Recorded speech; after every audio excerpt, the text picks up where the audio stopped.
Sidang jemaah subuh kaum muslimin dan muslimat yang dimuliakan oleh Allah serta para pendengar di mana saja berada. Marilah sama-sama sambil kita berniat beraktikaf yang masih berada di dalam masjid, kita ikuti kelanjutan Al-Qahidah tentang Fiqh Al-Masail insyaallah akan disampaikan oleh guru kita Ustaz Dr. Muhammad Yasir Yusuf. Kepada beliau sebelum dan sesudahnya mari sama-sama kita aturkan ribuan terima kasih serta kita persilahkan dengan segala hormat. Allahumma wafiq. Assalamualaikum warahmatullahi wabarakatuh.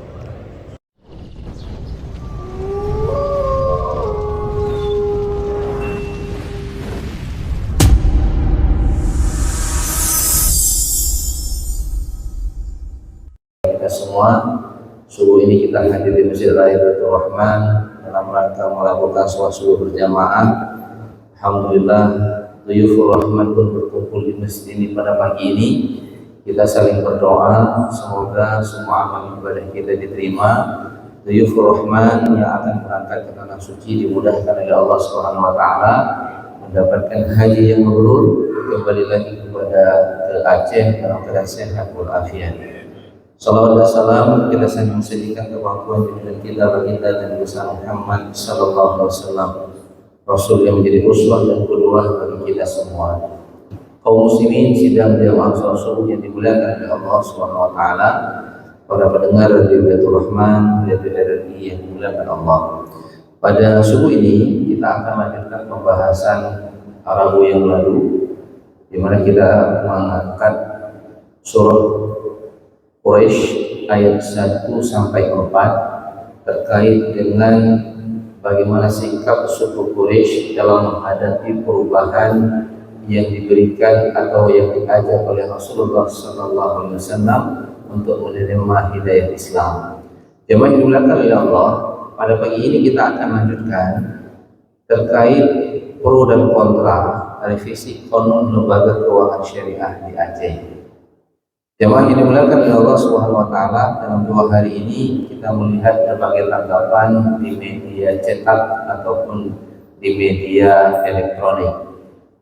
Aceh yang telah menerapkan Qanun Ekonomi Syariah sejak tahun 2021, sebenarnya kita berharap pengalaman Aceh dalam menjalankan satu sistem lembaga keuangan yang hanya berbasis syariah itu menjadi role model bagi Indonesia bahkan di dunia. Tapi kemudian jemaah yang dimuliakan oleh Allah, di sisi lain imbas kasus BSI yang menjadi pengalaman buruk bagi masyarakat Aceh maupun masyarakat Indonesia beberapa waktu yang lalu, sehingga kemudian sangat diharapkan kebijaksanaan dari pemerintah Aceh dan DPRA untuk melihat rencana revisi Qanun Lembaga Keuangan Syariah ini dengan lebih bijak, dengan lebih maslahat bagi kehidupan masyarakat Aceh. Bahwa jemaah yang dimuliakan oleh Allah Subhanahu wa taala, Qanun LKS menjadi tahapan terpenting bagi perjalanan perbankan syariah Indonesia bahkan di dunia. Sebenarnya yang menjadi hal yang sangat urgent ketika terjadi kasus BSI kemarin, sepatutnya bukan pemerintah Aceh yang agak pusat, tapi sebenarnya pemerintah pusat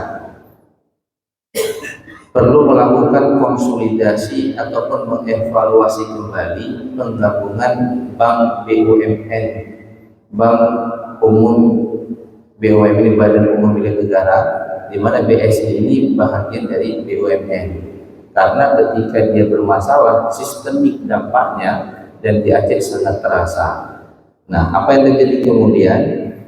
Yang muncullah isu dan keinginan pemerintah Aceh dan DPRA untuk merevisi Qanun LKS guna menghadirkan kembali bank konvensional di Aceh.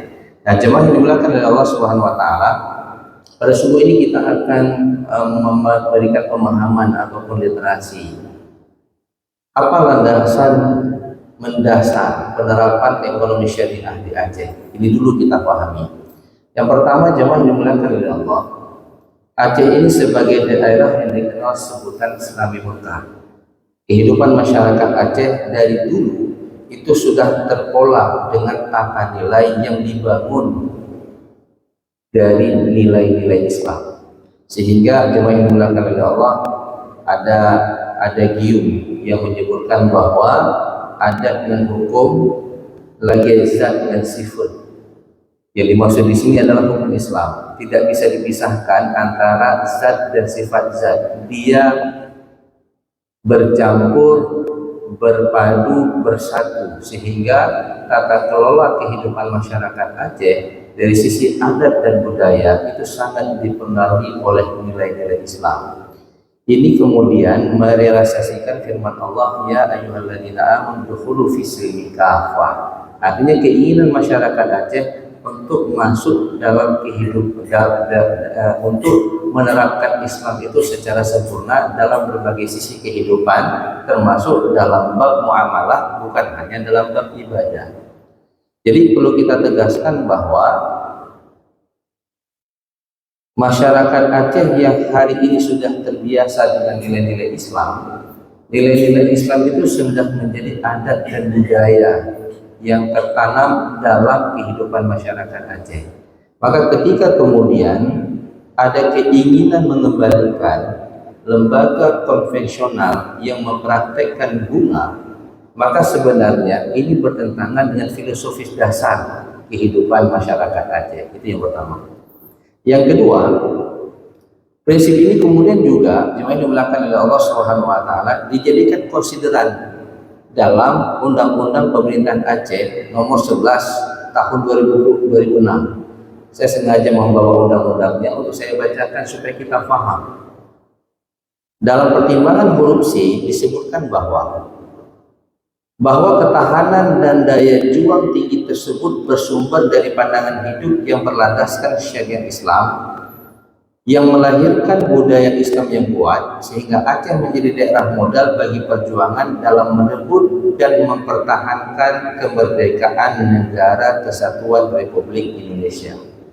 Jadi sudah dinyatakan bahwa di dalam Undang-Undang Pemerintahan Aceh nomor 11 tahun 2006 huruf C, bahwa kehidupan dan pandangan hidup masyarakat Aceh itu bersumber dari pandangan hidup yang berlandaskan syariat Islam.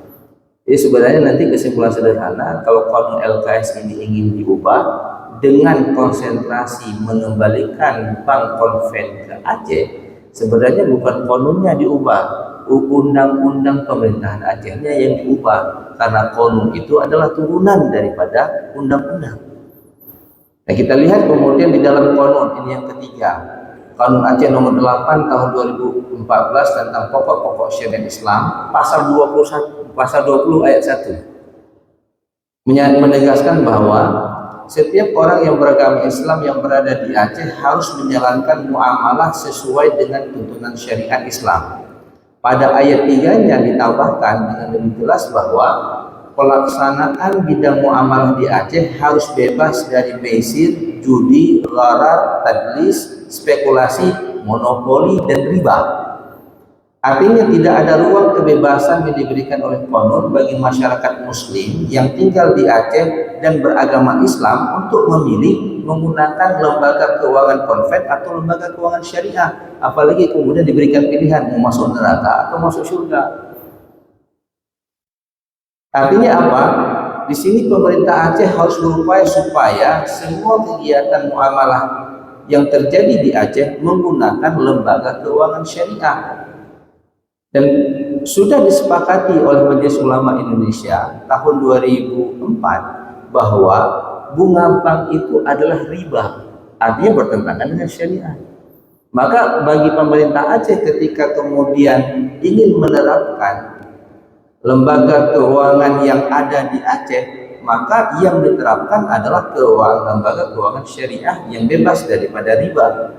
Nah, jemaah yang dimuliakan oleh Allah Subhanahu wa taala, dan perlu nanti Bapak Ibu mengkaji, tidak ada satu kata pun di dalam Qanun, baik itu Qanun tentang pokok-pokok syariat Islam ataupun Qanun lembaga keuangan syariah yang menyuruh Bank Konven tutup di Aceh. Tidak ada. Jadi kalau tidak ada yang disuruh tutup, kenapa disuruh buka kembali? Seakan-akan orang Aceh mengusir Bank Konven. Tidak, karena jemaah yang dimuliakan oleh Allah, pada pasal 21 ayat 2 ada perintah bagi lembaga keuangan konvensional yang sudah beroperasi di Aceh harus membuka unit usaha syariah. Harus membuka, tidak disuruh pergi mereka. Cuman diwajibkan bagi masyarakat Aceh untuk bertransaksi di lembaga keuangan syariah. Secara ekonomi untuk apa kami di sini? Kan begitu.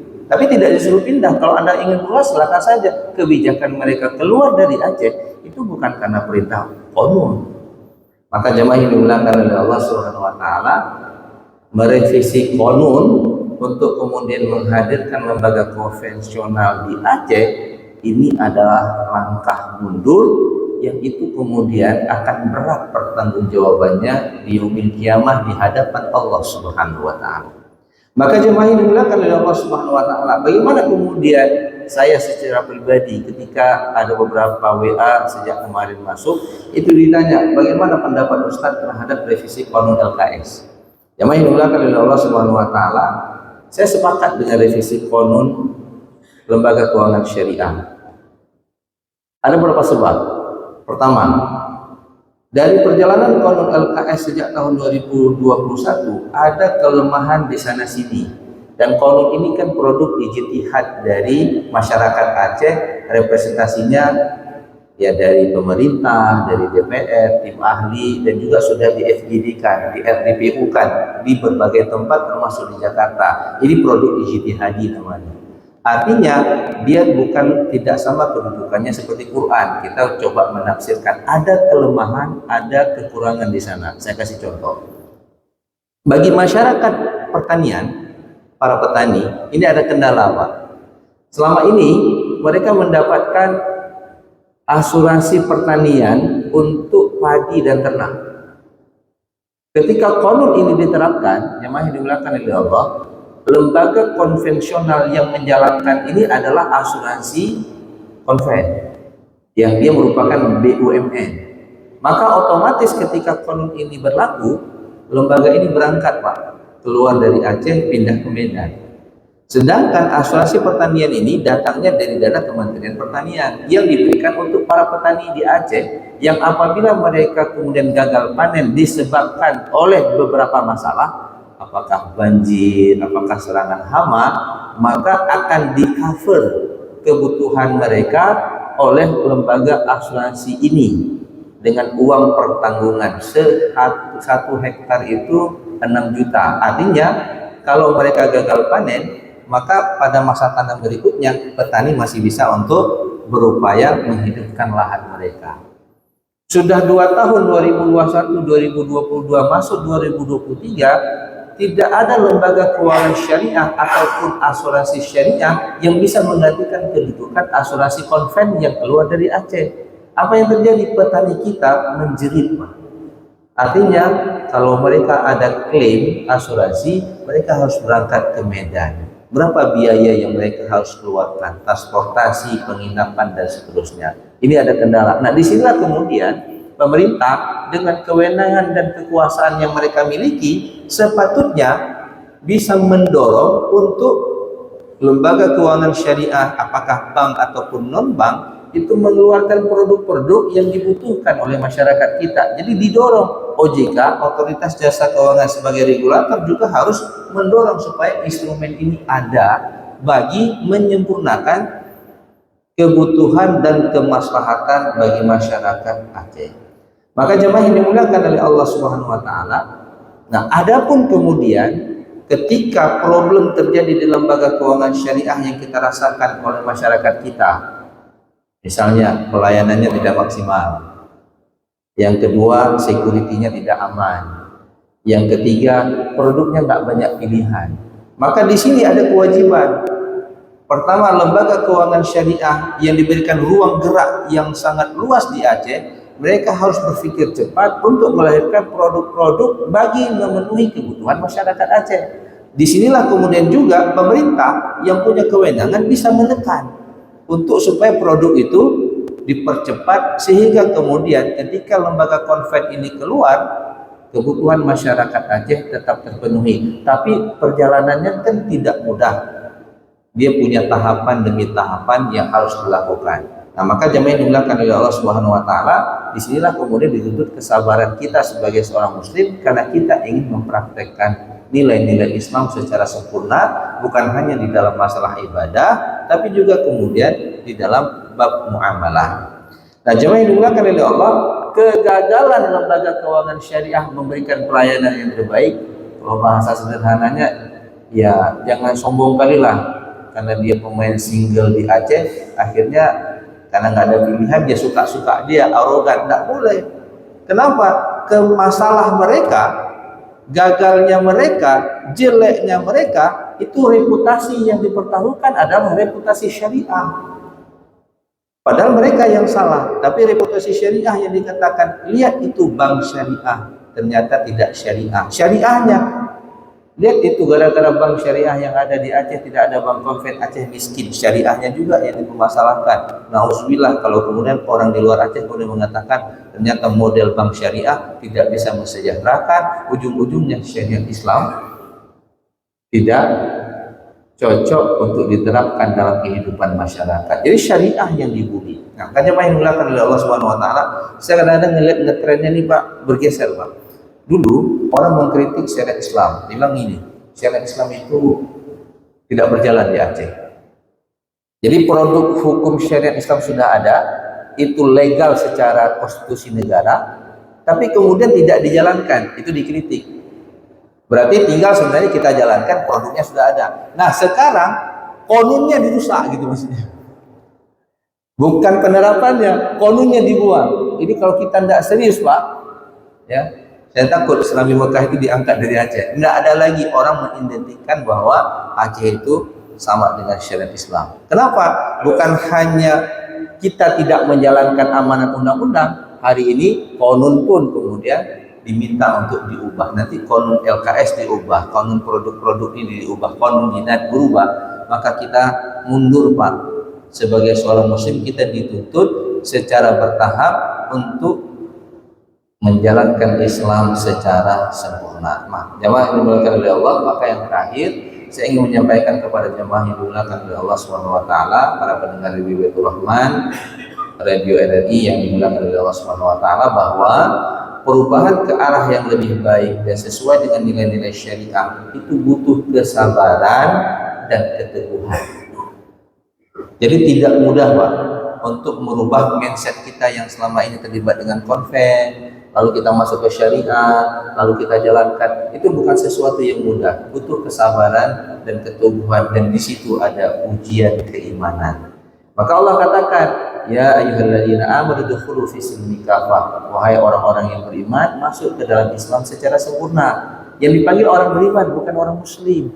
Orang beriman sudah beriman, artinya apa? Ada indikasi orang beriman itu belum melaksanakan Islam secara sempurna, maka dipanggil, kamu sudah beriman. Sama yang dipanggil orang beriman itu untuk sholat, untuk puasa, kan tetap Allah mengatakan, ya ayyuhalladzina amanu, masuk ke dalam Islam secara sempurna. Wala tattabi'u khutuwati syaitan. Ada tikungan di sana. Tidak mudah kamu menjadi Islam yang paripurna, menjadi Islam yang syumul dalam sisi kehidupan. Ada kompetitor kita namanya setan. Setan itu akan mengajak kita, akan membelokkan kita, akan membangun kesalahpahaman dalam pemikiran kita untuk menambah kawannya di dalam neraka jahanam. Maka Allah katakan, wala tattabi'u khutuwati syaitan innahu lakum aduwwum mubin. Setan itu musuh bagi kamu. Dia akan mengajak kita kepada kemungkaran. Dia akan mengajak kita untuk tidak taat kepada syariat Islam. Maka jemaah yang dimuliakan oleh Allah Subhanahu wa taala, kita berharap ketika misalnya pemerintah Aceh hari ini, DPRA hari ini berkeinginan untuk merevisi konun lembaga keuangan syariah, bagi saya silahkan. Tapi untuk menguatkan implementasi konun keuangan syariah lebih maslahat, lebih bermartabat, dan memberikan kesejahteraan bagi masyarakat Aceh. Bukan kemudian merubah konun ini untuk kemudian mengundang atau membawa kembali lembaga keuangan konvensional di Aceh yang kita sudah sepakat Kesepakatan ini bukan hanya sebatas tingkat akademisi, tapi sudah difatwakan oleh Majelis Ulama Indonesia bahwa bank konvensional itu mempraktekkan bunga itu hukumnya haram. Toh ada ulama lain Ustadz yang menyatakan itu halal. Jemaah yang dimuliakan oleh Allah, regulasi lembaga keuangan syariah di Indonesia dijalankan berdasarkan fatwa Dewan Syariah Nasional Majelis Ulama Indonesia. Maka kita berharap semoga pemerintah Aceh dan DPRA dalam revisi qanun ini bijak, hati-hati, jangan sampai kemudian dicatat dalam sejarah bahwa mereka adalah orang-orang yang kemudian meninggalkan syariat, membongkar tradisi adat kebiasaan masyarakat Aceh yang ingin hidup dengan tata nilai Islam, dan ini pertanggungjawabannya bukan hanya di dunia, akan diminta pertanggungjawaban di yaumil kiamah. Mudah-mudahan kita menjadi hamba yang selalu taat kepada Allah, berusaha untuk hidup secara baik, mengikuti nilai-nilai syariat, dan kita sangat yakin dengan berislam, dengan bersyariat, kita akan mendapatkan kebahagiaan di dunia dan di akhirat nantinya. Ini yang mungkin dapat kami sampaikan. Mudah-mudahan diskusi ataupun tausiah pagi ini bisa membuka pemahaman kita. Apa sih sebenarnya landasan penerapan ekonomi Islam di Aceh? Lalu bagaimana kemudian terhadap dengan revisi ini? Ya, silakan direvisi, tapi untuk menguatkan, bukan kembali kepada hal-hal yang sudah kita tinggalkan, termasuk meninggalkan riba secara institusional. Ada masalah lain? Ada riba yang dipraktekkan secara personal seperti yang ditentukan. Ini menjadi PR kita. Pengelolaan sumber daya alam Aceh yang belum memberikan kemaslahatan bagi masyarakat Aceh, ini PR pemerintah. Jadi karena itu kita berharap pemerintah kita bijak, ya, kemudian menilai secara cermat untuk kemaslahatan masyarakat Aceh sekarang dan di masa yang akan datang. Wallahu muwaffiq ila aqwamit thoriq. Assalamualaikum warahmatullahi wabarakatuh.